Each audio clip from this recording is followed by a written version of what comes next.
Okay, let's just get right to it. The AI war is over. Yeah, I know. That's a pretty bold claim. For the last couple of years, we've all been hooked on this story about an epic tech battle. But what if I told you the war was over before it even really started? And the winner? Well, it's probably not who you think. Does this sound familiar? It should. All through 2023, this was the only story in town. You had OpenAI, the scrappy little rebel, Microsoft, the giant empire bankrolling them, and then you had Google, the slow, decaying giant, just kind of waiting to go extinct. And look, we all fell for it. I mean, who doesn't love a good underdog story, right? A real David versus Goliath. You had investors, journalists, everyone was writing Google's obituary, saying search was dead and chatbots were the new kings of the internet. But what if that whole story was just wrong? What if, while we were all glued to the main event, the real game was happening behind the scenes? What if the empire wasn't dying? What if it was just playing dead, letting all the rebels wear themselves out? So to really get what happened here, we've got to look past the shiny objects, the chatbots writing poems. We need to stop looking at the chess pieces and start looking at the chessboard itself. We're talking about the deep infrastructure, the moves Google was making years before any of us even knew what ChatGPT was.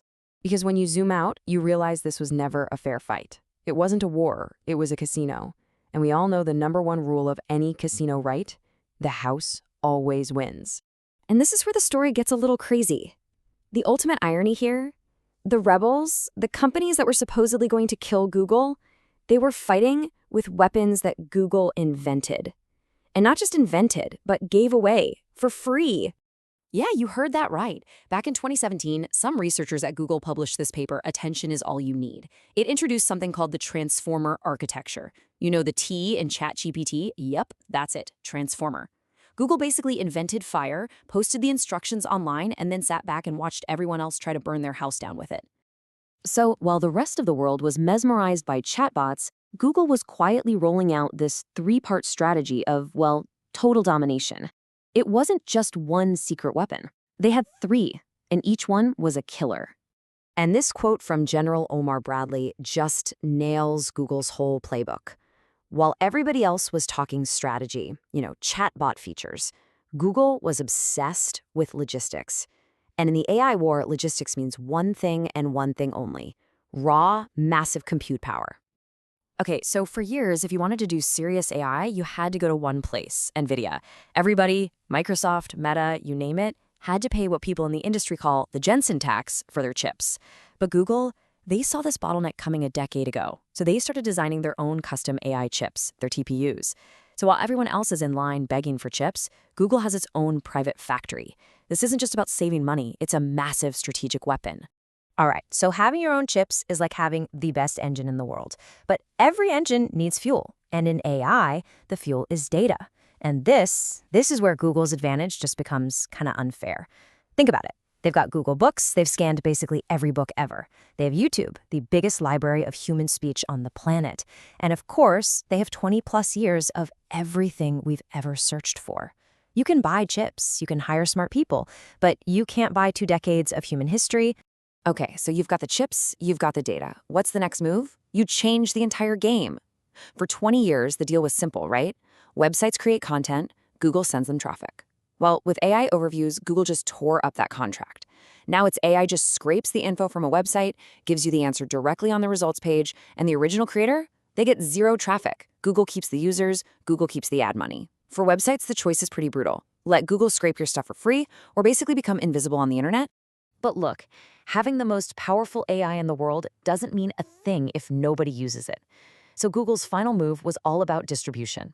They set out to make their AI so deeply integrated into everything that you couldn't avoid it even if you tried. There's this concept in tech called friction. It's any little thing that makes a product harder to use. Having to open a new tab, log into a website, that's friction. And it's the enemy of getting people to use your stuff. Google knew this. So their goal was to get rid of friction completely by baking their AI, Gemini, right into everything you already use. And this was the checkmate moment.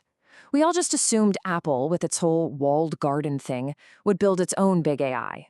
But they looked at the price tag, we're talking tens of billions of dollars, and chose pragmatism over pride. They cut a deal.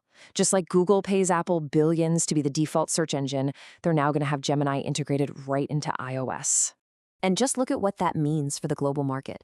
Google's Android is already on 70% of the world's phones. That's the part they own. And the other 30%, Apple's iOS, well, now they just rent it. They own one half, they rent the other. They've cornered the entire mobile market. Their AI is just everywhere. But here's the real twist in all of this. Winning the little chatbot war, that was never the main prize. That's just the sideshow. The real endgame, the multi-trillion-dollar prize Google has been playing for all along, is science. You see, there have been two totally different AI games happening at the same time. You have the competitors focused on consumer chatbots, trying to make their next quarterly earnings report look good. And then you have Google's DeepMind division. They aren't playing for the next quarter. They're playing a 50-year game to reinvent the entire physical economy. And they're not just planning it, they're already doing it. DeepMind's AlphaFold solved protein folding, a problem that stumped scientists for 50 years. This is going to change medicine forever. Their other AI, AlphaMat, just discovered 2.2 million new materials, things that could give us superconductors or revolutionary batteries. This is where the real value is, and honestly, no one else is even close. So let's bring it all together. What does this all mean? Well, it means that the story we were all told about the scracky rebels and the dying empire, it was just that, a story. The reality is something way bigger. Here's the single most important takeaway. The AI revolution didn't disrupt big tech. It cemented their power. It basically made them immoral. That whole underdog narrative was a fantasy from day one. Why? Because building this kind of AI requires a level of capital and infrastructure that's just staggering. We're talking about the kind of resources that only giant monopolies and actual nation-states have.